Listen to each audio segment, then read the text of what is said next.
নমস্কার। আজকে আমি যে কথাগুলি সমস্ত দর্শক বন্ধুদের উদ্দেশ্যে বলবো সেটা হচ্ছে আমাদের হোসলা ও শ্রদ্ধা এনজিওতে শুরু হয়েছে একটি জ্ঞানের প্রোগ্রাম। এই জ্ঞানের প্রোগ্রাম মানে জ্ঞান মানে নলেজ বাড়বে।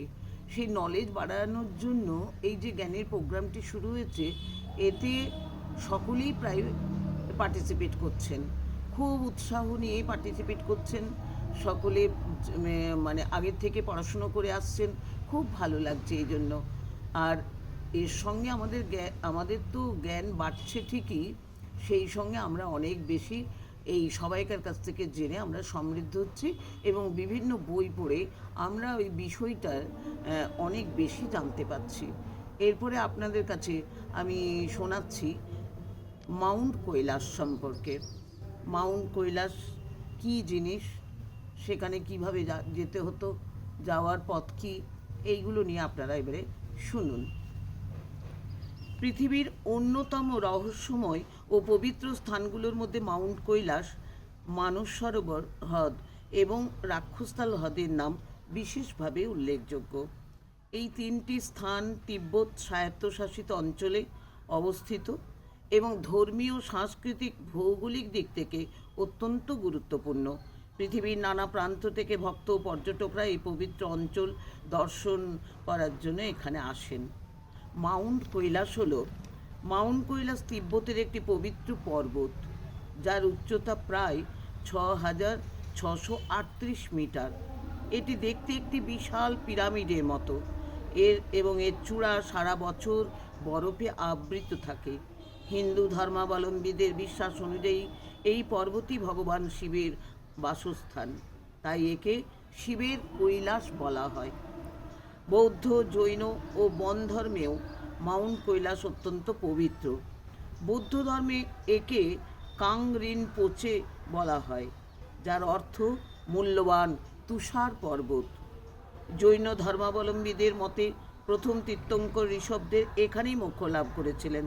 উল্লেখযোগ্য বিষয় হলো, আজ পর্যন্ত কেউ মাউন্ট কৈলাসের শৃঙ্গ জয় করতে পারেনি এবং ধর্মীয় কারণে এর আরোহণ নিষিদ্ধ। মাউন্ট কৈলাসের পৌরাণিক কাহিনী ও রহস্যময় বিশ্বাস। পৃথিবীর বুকে এমন কিছু পর্বত রয়েছে যেগুলি কেবল ভৌগোলিক গঠন নয়, বরং মানুষের বিশ্বাস, পৌরাণিক কাহিনী ও আধ্যাত্মিক চিন্তার কেন্দ্রবিন্দু হয়ে উঠেছে। তিব্বতের পবিত্র ভূমিতে অবস্থিত মাউন্ট কৈলাস তেমনই একটি রহস্যময় ও অলৌকিক বিশ্বাসে ঘেরা পর্বত। হাজার হাজার বছর ধরে এই পর্বতকে ঘিরে নানা ধর্মীয় কাহিনী, লোকবিশ্বাস ও অলৌকিক ঘটনার কথা প্রচলিত রয়েছে, যা আজও মানুষকে বিস্মিত করে। শিবের নিবাস হিসেবে মাউন্ট কৈলাস। হিন্দু পুরাণ অনুসারে মাউন্ট কৈলাস হল ভগবান শিব ও দেবী পার্বতীর চিরস্থায়ী আবাসস্থল। বিশ্বাস করা হয়, কৈলাসের শিখরে শিব ধ্যানরত অবস্থায় বসে সমগ্র বিশ্ব ব্রহ্মাণ্ডের ভারসাম্য রক্ষা করেন। কৈলাসকে তাই বিশ্বের কেন্দ্র বা মেরু পর্বতের প্রতীক হিসেবেও ধরা হয়। পুরাণ মতে কৈলাসে দেবতারা অবাধে বিচরণ করেন এবং সাধারণ মানুষের সেখানে প্রবেশ নিষিদ্ধ। এই কারণেই বহু মানুষ বিশ্বাস করেন যে কৈলাসের শৃঙ্গ মানব চক্ষে ধরা পড়ে না বা অলৌকিক শক্তির দ্বারা আচ্ছাদিত। রাবণের তপস্যা ও শিব কৃপা। মাউন্ট কৈলাসের সঙ্গে যুক্ত অন্যতম জনপ্রিয় পৌরাণিক কাহিনী হল লঙ্কার রাজা রাবণের তপস্যা। কাহিনী অনুযায়ী রাবণ শিবের অশেষ কৃপা লাভের জন্য কৈলাসের পাদদেশে কঠোর তপস্যা করেন।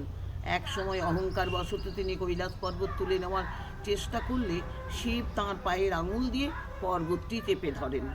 এই ঘটনার ফলে রাবণ প্রচণ্ড যন্ত্রণায় কাতর হয়ে শিবের উদ্দেশ্যে স্তোত্র রচনা করেন, যা পরবর্তীকালে শিব তাণ্ডব স্তোত্র নামে পরিচিত হয়।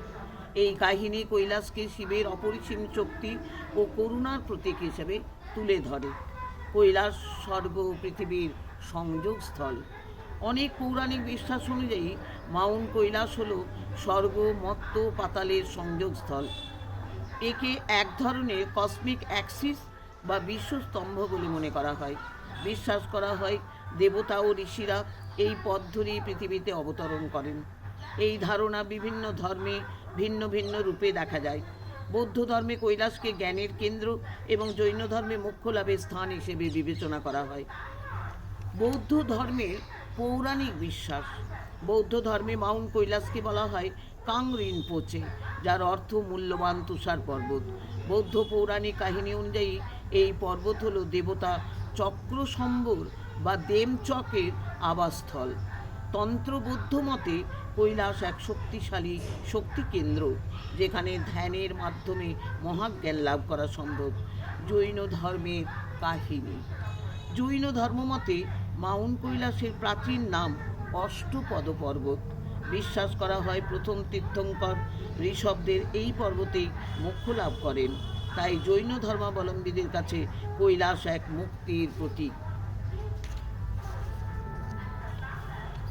অদৃশ্য শক্তি ও রহস্যময় ঘটনা। মাউন্ট কৈলাসকে ঘিরে বহু রহস্যময় লোককথা প্রচলিত আছে। অনেক পর্যটক ও তীর্থযাত্রী দাবি করেছেন যে তারা এখানে অদ্ভুত আলো, অস্বাভাবিক ছায়া কিংবা সময়ের গতির পরিবর্তন অনুভব করেছেন। কেউ কেউ বলেন কৈলাসের চারপাশে সময় স্বাভাবিকের তুলনায় দ্রুত চলে।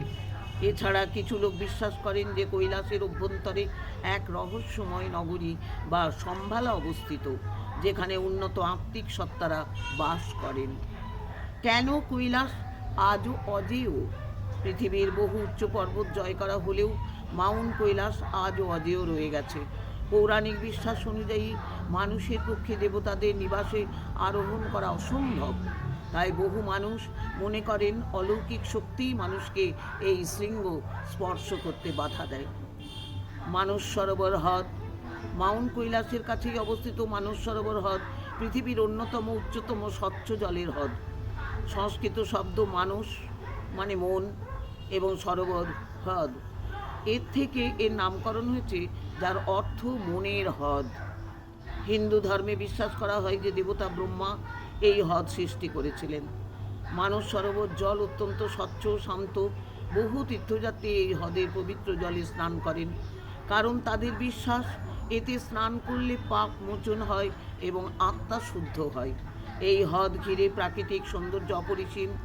নীল জল, তুষারাবৃত পর্বত ও নির্মল আকাশ এক অপূর্ব দৃশ্য সৃষ্টি করে। রাক্ষসতাল হ্রদ হচ্ছে মানস সরোবরের পশ্চিম দিকে অবস্থিত রাক্ষসতাল হ্রদ। এই হ্রদটি মানস সরোবরের তুলনায় ভিন্ন প্রকৃতির। এর জল নোনতা এবং সাধারণত শান্ত নয়। লোককথা অনুযায়ী এই হ্রদ রাবণের সঙ্গে সম্পর্কিত বলে একে রাক্ষসতাল হ্রদ বলা হয়। ধর্মীয় বিশ্বাস অনুযায়ী মানস সরোবর হ্রদ পবিত্রতার প্রতীক হলেও রাক্ষসতাল অশুভ শক্তির প্রতীক। তাই তীর্থযাত্রীরা সাধারণত রাক্ষসতালে স্নান করেন না। তবু এই হ্রদের নিজস্ব প্রাকৃতিক সৌন্দর্য রয়েছে এবং এটি মানস সরোবরের সঙ্গে একটি প্রাকৃতিক জলধারার মাধ্যমে সংযুক্ত।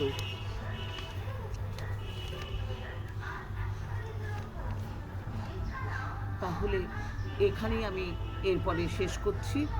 আপনারা মোটামুটি কৈলাস পর্বত সম্পর্কে জানলেন এবং একটা স্বচ্ছ ধারণাও আপনাদের দিতে পেরেছি। ধর্মীয় ও ভৌগোলিক গুরুত্বটা একটু আছে।